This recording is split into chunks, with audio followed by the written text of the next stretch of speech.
I don't want to reassemble it with cracked pedestals. Okay, we're right about the halfway mark. I'm about 2 hours and 15 minutes in.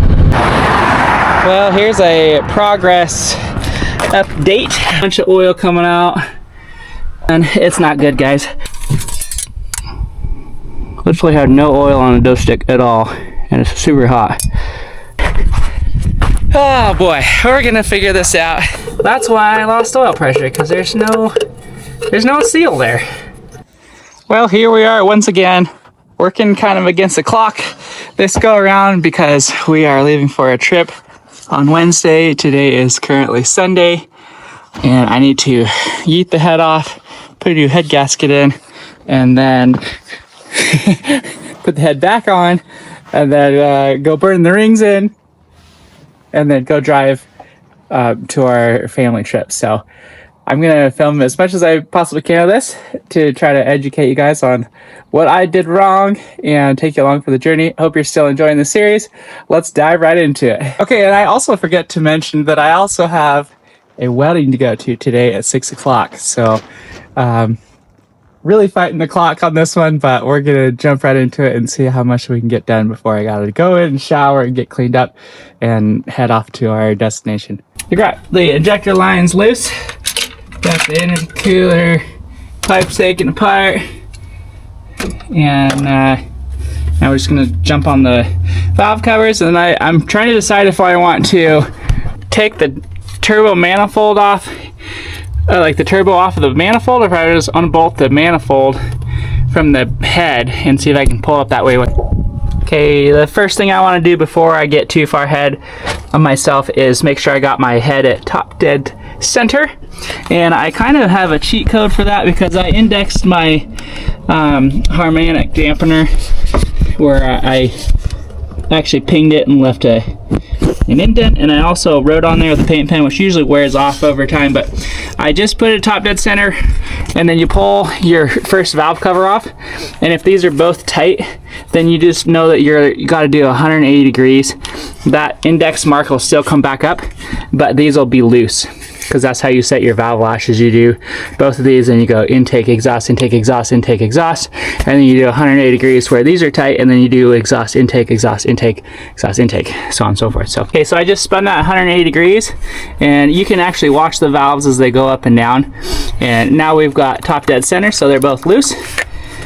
And they're not going to be flopping all over because this one's only 10 thousandths and this is 20 thousandths. So, but you can definitely see that they're loose. There's no pressure. There's no connection between your push rods and the cam. So that's where you get top dead center. Now I can keep going.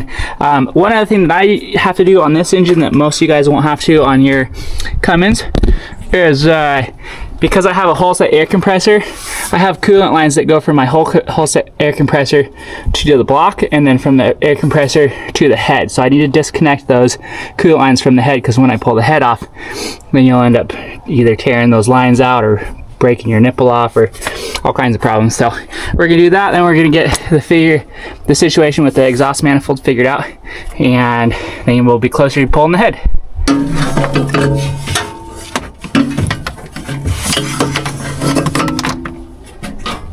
Okay, what I decided to do was remove the head with the turbo and the manifold on for a couple of reasons. These are new gaskets in here, and I have reused them without them leaking, but I just don't want to go to the trouble of taking all these out and then retorquing them. Also, it's just 2 V-band clamps to take that turbo elbow off, 2 spring clamps for your intercooler boots, and 1 5/8 nut for the oil feed line. The second reason is because I can use my lifting rings on the head, and then also use a little ratchet strap to do little micro adjustments, so when I put this back down with my engine hoist, my cherry picker, I can make sure I set it down very level, whereas picking it like that, even with the manifold off, it tends to sit kind of rocked over. So we'll see how that goes. I have got everything else disconnected. I'm going to go ahead and back all the nuts off and then see if I can pull one of the head studs out the top. It's mainly these ones right here, and then the one on top of the rocker pedestal that I'm not sure if I can get out, but we're gonna find out. Okay, I forgot to start filming again because I was too focused, but I I got all the head studs backed off, and now I'm just taking them all out, as well as I backed off the jam nuts and loosened up all the rocker pedestals. So these will all come out, and then I'll pull out the push rods, and I have a box that I marked so they'll go back in the same spot, and then we'll be really close to lifting the head. Okay, back with a little update. We got all the head studs out, and we didn't even manage to lose any washers or nuts in the dirt, which is so nice. I have all the rocker pedestals off. All of the push rods do come out. Even the head studs came out, even on top of the rocker pedestal. Just lean it over just a little bit and it comes right out. What does not come out is the push rods. There's just not enough space.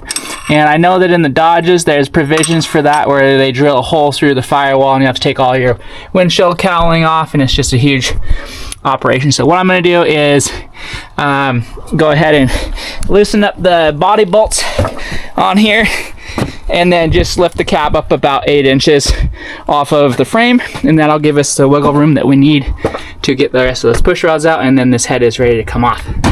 Whoop, bang my head on the hood. Well, you guys, I think I slung it pretty good. Head's off, and it came up pretty smooth. The only thing I forgot was my transmission dipstick, which, because this came out of a FL70 Freightliner, it's way in the back here, and it comes right up through here. Thankfully, it was no big deal. I actually did pull the dipstick out. It's just a dipstick tube that I forgot to unbolt, but it slides right out of there. So just something, a little provision I'll have to do when I put it back together is just take this bolt off, slide it over. Everything else went real smooth. Now I just have to figure out if I can finagle it out of here without lifting the cab up higher than it is right now. But it's slung pretty balanced. I'm really happy with that. Now I just got to figure out where I went wrong with the head gasket, which I can already see. There's gaps in it right here, right down here. I don't know if I should be putting my finger in there or not, but let's get it out of here. Okay, so I can definitely see where it failed on every single one of these spots. I think that's because I probably torqued it incorrectly. Because I kind of figured I might have done something when I set it down onto the block by myself, but I don't see any like score marks or gouges or anything that would indicate that I set it on there. And I was really careful to set it on there very square. And you also get your alignment dowel pins. You get one on each side of the block. So I think that I just torqued it incorrectly, or retorqued it incorrectly, and it just blew out on each one of these spots. So that's a valuable lesson learned, and now I get to pay for it. Okay, well, I guess hindsight's 2020. What they say, I am gonna go ahead and take the turbo off at the manifold when I put this head back in, because it's a lot of finagling to get it up over the the radiator shroud and the fan shroud.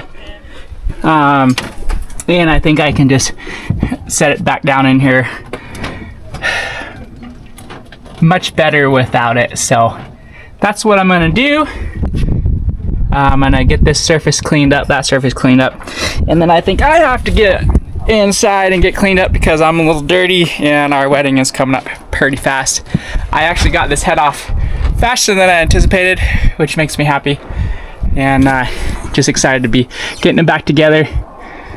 So back to it. So much better.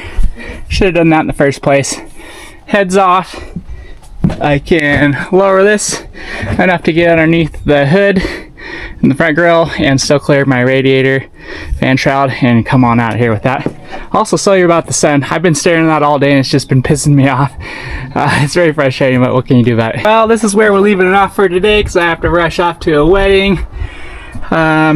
Pretty much did everything I could, and I'll have to jump back on it tomorrow. So we'll see you guys then. Good morning, you guys. We got a pretty good day to work on the Fummins. There's very little wind today, which I'm excited about. It's kind of cold. It's like 55 degrees. That's fine. I don't mind that so much. But I got the head gasket area cleaned up, both on the block and on the head. and we're just getting ready to drop her in there and start buttoning it back up. So let's see how it goes.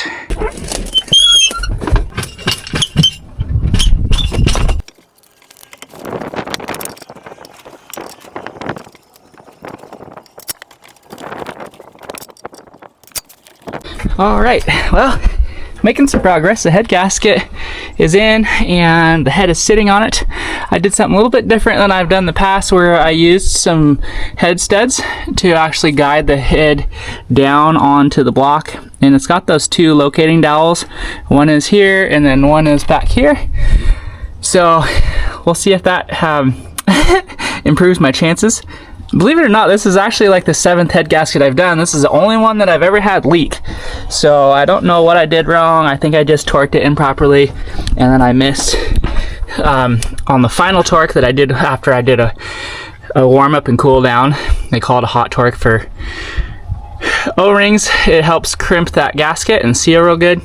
I looked back through my footage and I couldn't see, but I'm pretty sure that I missed this whole lineup that are the long ones above the rocker pedestal. So I'm going to be extra diligent this time, and I think I can do it right.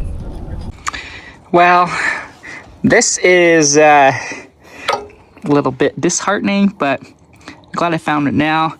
I was putting these in and I was like, wait a second, what is that? And I was like, I believe that's a crack in my rocker arms.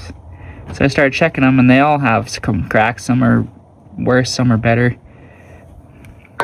So I have some ordered, and they will be here tomorrow. Not sure how well it's going to show up on the camera, but it is cracked for sure.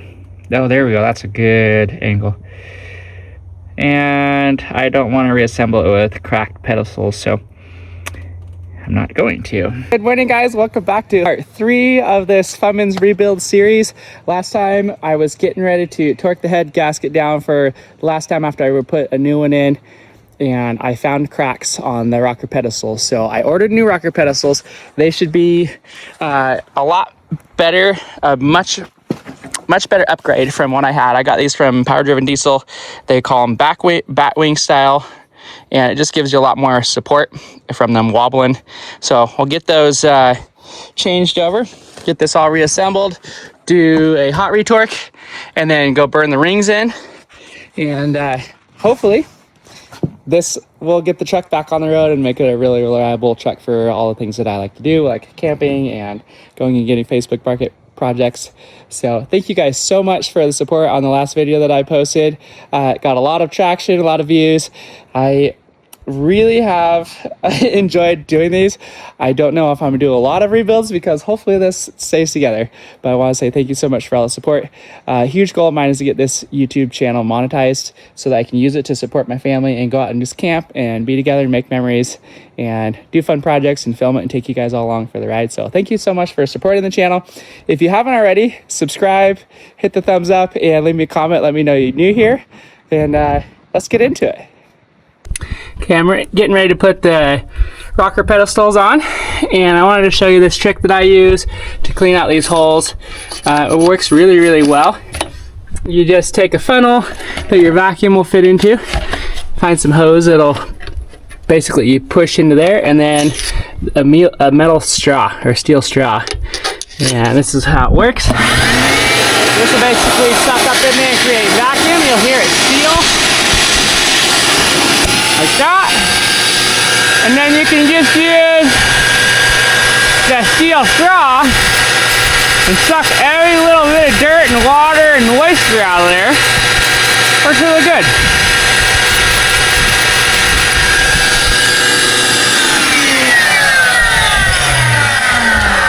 And that way you know for sure before you run your studs down there that they're clean and there's no debris. I already went and ahead and did all those. This had a trash bag over it, and then it had a few layers of towels, a piece of cardboard, and then a bunch of heavy metal here over the last week to keep it protected. But you just never know. It's better to do it twice and make sure it's really clean. All right, we're gonna start putting rocker pedestals on, and then put our valves or our head studs in. Just gonna push it dab this on all these guys.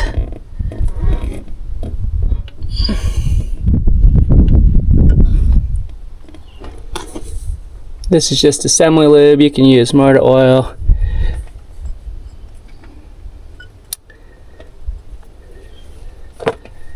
Alright. These are so pretty. It's got that machined stainless steel, and my goodness, they came out so nice.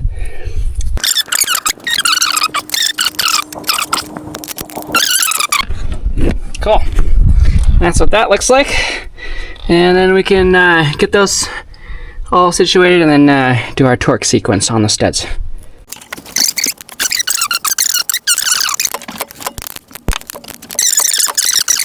All of our head studs are torqued to 135 foot-pounds.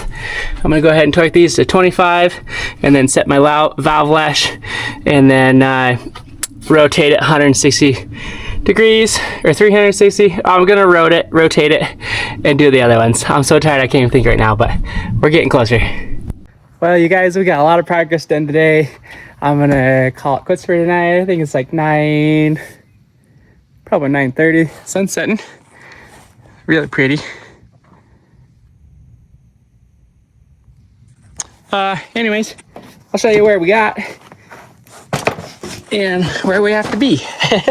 I have the head on, I got everything torqued down, I got the valve lash set, turbo's back in, I just gotta connect the boots, gotta connect this intercooler boot, and then drop the, so I wanted to leave the frame up off the, I wanted to leave the cab up off the frame so that I could get back in here and torque these really, really easily. But I cannot get my intercooler piping connected down here because we're about 8 inches apart. So that'll have to get set back down. Probably better anyway.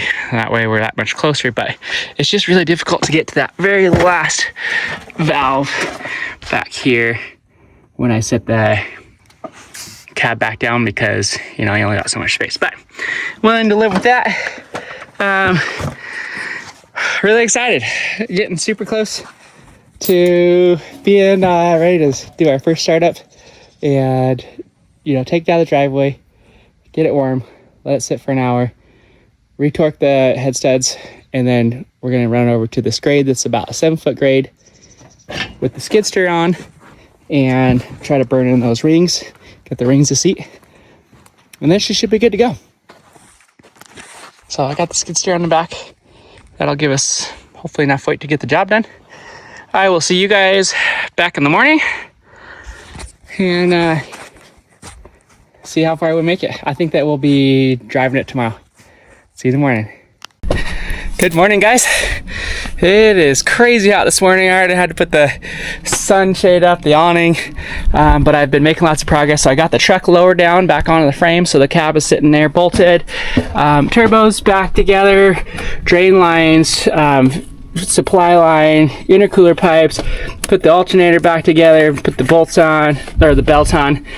Can reconnect this intercooler boot, the lower intercooler boot, top it off with radiator fluid, and just do a once over on everything, make sure I didn't miss anything. And then we're gonna fire it up and run it down the driveway, let it get up to temperature, and then bring it back, give it like an hour to like cool off a little bit, do a hot retorque, check everything, hopefully it's all good, and then gonna go drag the skid steer up and down the grade for about 4 hours and get those rings to seat. And I forgot to mention, I gotta put my batteries back in and put a lot of the battery cables back because I stole them for our camping setup, which is over there for the weekend for some solar.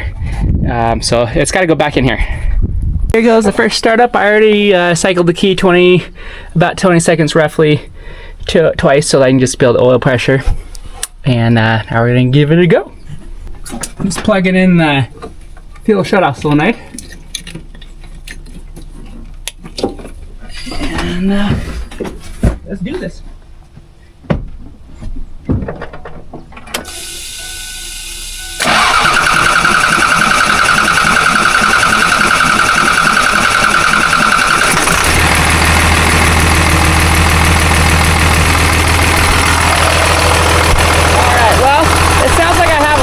Exhaust leak, probably because I reused my gasket on the turbo because I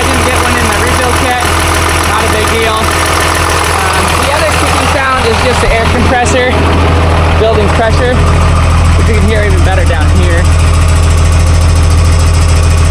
That'll shut off shortly. I'm gonna go ahead and hook up the trailer. I had to steal the hitch because I needed it for the trailer for our camp trip. So I'm gonna shut it off, hook up the trailer. Oh, there we go, just shut off. And then we'll go down the driveway and get it warmed up to temp. I mean, it is hot already today. It's, well, that says 95. That's already been warming up a little bit. What's this say? Exterior 89. So it's pretty toasty. Whew.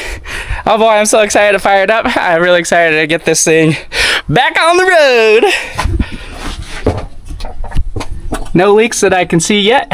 That's a good sign. Well, it's a really hot day.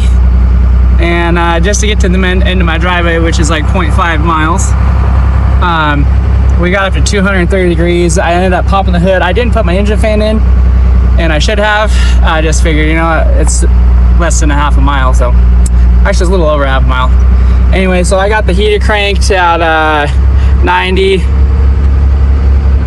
with the hood open and the fan on high, trying to keep this from overheating until I can get home. And let it cool off so I can retorque the head studs. Okay, everything's on the head is torqued, and then I just indexed it with a paint pen. Gonna get ready to put the valve covers back on, the injector lines, and then we'll be off to the races. Okay, valve lash is set on everything. So it's 10 thou intake and 20 thou exhaust. I made my little tool here out of a tire plug just because it's a lot thicker and I ground it down to fit. So you can just clap it in there and it doesn't like wobble all over the place. And also it's short enough that it'll fit back here underneath the firewall cowling onto the top of the rocker pedestal. So anyways, there we go. I'm gonna start putting valve covers on and injector lines, and then we're gonna be headed out. She's back together.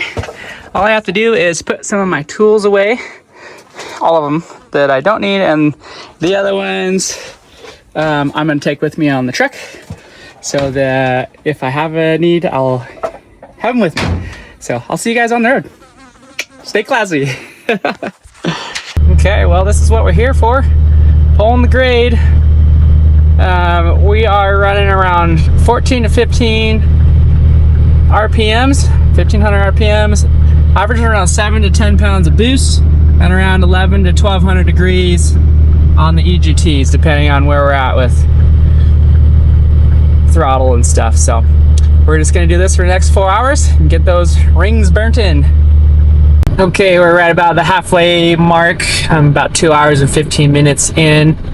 I feel like I've started to notice a little bit more compression because I was having to keep it around like 15 to 1600 RPMs to maintain on this grade, and now I can keep it right about like 1500 RPMs and still maintain and not get super hot on my EGTs. So it's definitely feels like it's wearing in a little bit better, and I'll give you guys another update in about 2 hours, and then we'll be headed back home.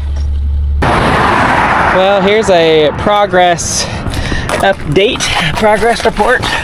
Things were going great. It's 7 o'clock now, so I've been doing this for 4 hours. Heard some clocking and pulled over, and I have a bunch of oil coming out down here. Checked the oil up here, and it's not good, guys. I'm not really sure what it is, but literally had no oil on the dough stick at all, and it's super hot. So I'm gonna let it cool off just a little bit because it's so hot even to just touch it. Can barely even touch anything that's cooking in here. I have 1 gallon of extra oil. So, oh boy, we're gonna figure this out. Not sure what it is. I think it could be the seal in between the timing cover And well, it's pretty dark down here, not really see a lot, but it's a lot of oil. 3 gallons to be exact. So I'll let you know in a minute. Okay, well, I filled it up with what oil that I had and started up, let it run for just a little bit, and it's just coming all out. So I don't even know where it's coming. It's coming from up there. I think the tappet cover might have come off, or the seal broke on it, but it's not holding oil at all. So I'm gonna have to figure out how to get home. Fun stuff. Fun stuff in the neighborhood. Oh my gosh. Yeah, I really can't see where it's coming from, other than it's coming like up like crazy. So yeah, I don't know. Figuring it out.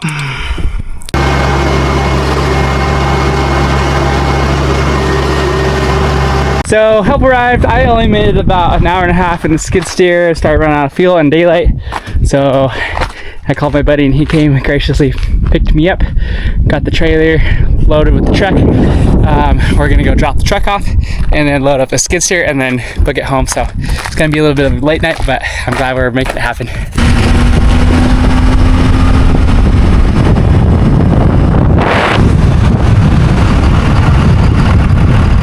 A beautiful hot sunny morning here in Central Oregon. I am off to go get the skid steer. I got the truck unloaded this morning. Got a tappet cover ordered because that's what's leaking. I put a brand new seal on there, and what really has me confused is it lasted for 4 hours towing a skid steer and a trailer up the hill, and then on the very last run it completely blew, lost all my oil and everything. So it is what it is. I'm putting a billet one on there because I don't have to deal with this again, hopefully. Anyways, we're off to go get this skid steer, so come along for the ride. There she is. Old but not forgotten. All right, skid steer is loaded up and we're headed back to the ranch. Stay tuned for more, folks. Here's some truck trivia for you. Truck trivia. Why are all my lug nuts gone, every other one? Anybody want to guess? Well, I'll tell you. Because it keeps my injection pump clean, and it also keeps my injectors clean. We're making good progress. I got this thing pretty well unbolted. I just have to put a puller on here. Pump is timed, as you can see by, oh, I guess I put the cap back in. Looking in the mirror is always fun in the camera, but I discovered that my my tappet cover is what's failing. Complete huge blowout down there, so we'll film that once I get the injection pumps off. And we have another one coming that's billet aluminum, so it's gonna solve all of our problems. And then we can get back on the road. This has been a journey. We'll see how it goes. Stay tuned, guys. The P pump is out, and as I was suspicioning, it's blowing the tappet cover completely off. So that's why I lost oil pressure, because there's no seal there, which is unfortunate, but I'm glad it happened where it did, and I can get it replaced. Tim over there at Power Driven Diesel is overnighting me one, so I'll have one in the morning, as well as a locking nut and a locking washer. Sorry, I keep looking at the screen and not at the camera. I gotta work on that. Anyways, I gotta go play on my dirt bike now, put a new tire on, because this is as far as I can go without the parts that I need. So I'm kind of stoked about that. Let's go! I'll see you guys tomorrow. The tappet cover is in. Looks really nice. Power Driven Diesel did a beautiful job with it. I'm not gonna run a breather on these, but I did put the baffle in just in case I decide to down the road. But I have dual valve breathers, valve cover breathers, so I'm not really worried about it. The only thing to mention, and I'm sure that they probably shipped a shorter bolt. I just didn't look at all 6 of them before I went for it. This one right here where it's milled out, it's a little bit long, so I just turned it down about a third, probably a 3/16, like not much, but otherwise it sticks all far and doesn't seal against the O-ring. But that's that. We're gonna get the P-pump in and start buttoning this thing back together and get it back on the road. Okay, I had to go inside and get another battery because the last one died, but we're ready to, oh, sorry about the headlight. There we go. We are ready to put this big beast in. Man, that thing's heavy and it's awkward, but I'm here for it. Billet tappet cover is in. Looks beautiful. Now we're gonna put the pump in, put our dual valve breathers on, and give this thing a fire up. Here we go.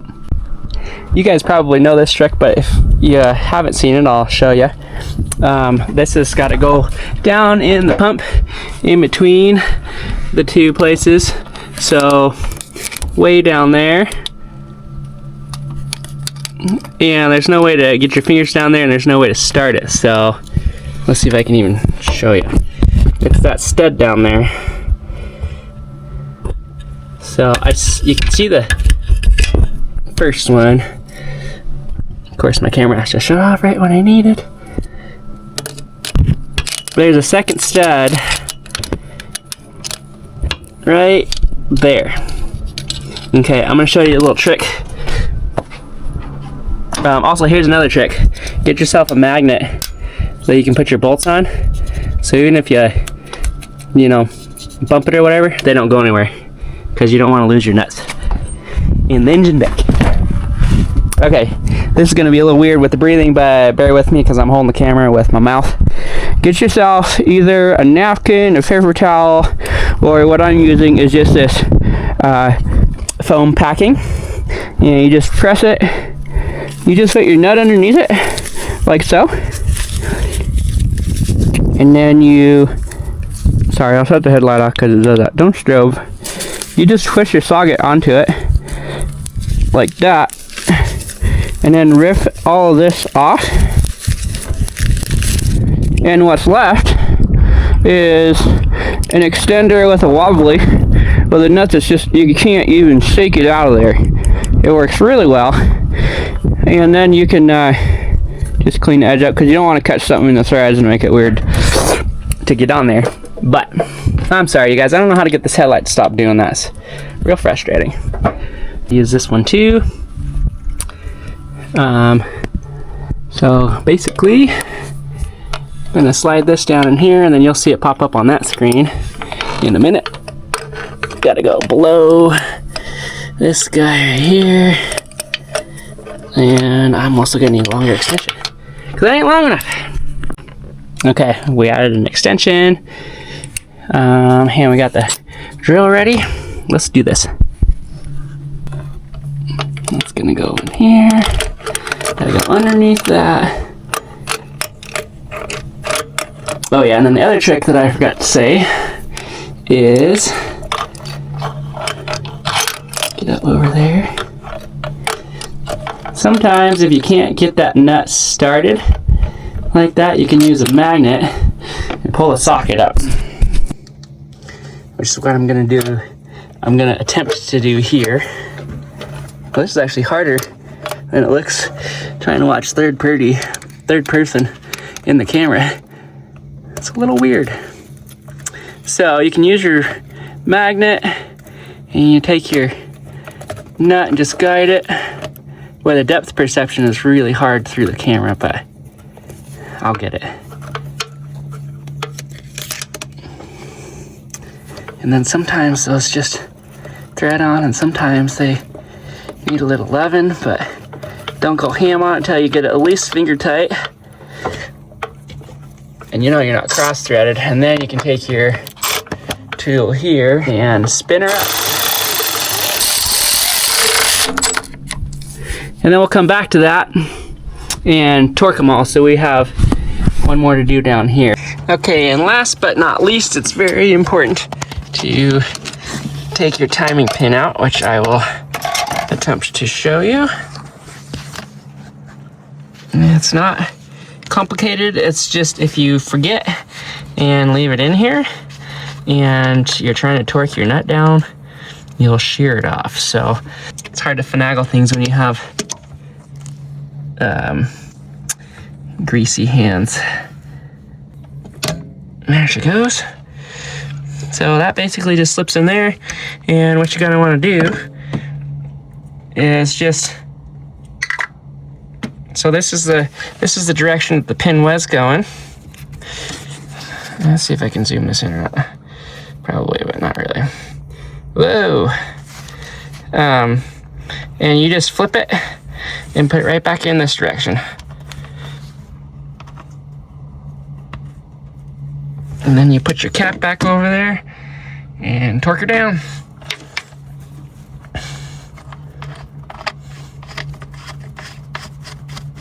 There you have it, folks.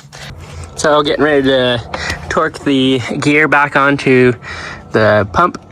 And I just want to mention that these are not reusable. You want to get new ones every time you do this, because otherwise you'll end up slipping timing. So best to avoid that. Okay, you guys, moment of truth. Just filling up the oil and then running starter over without the fuel injections or the fuel shut off zone I plugged in, so that I can prime the injection pump and then also top them off my coolant. And then I'll let it sit for a minute and double check the oil. And then we're ready for a start. I'm super nervous and also super excited, because if this works, my truck's good to go. If it doesn't work, then it might be time to move on to a different career, as it were. So let's see what happens.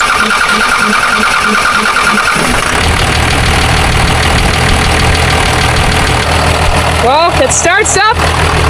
It sounds good. I'm gonna let it get up to temperature, and then we'll go from there. But you guys, this is this is exciting. That's the air compressor running. Sounds smooth. There we are. So the air compressor just shut off. Much quieter. And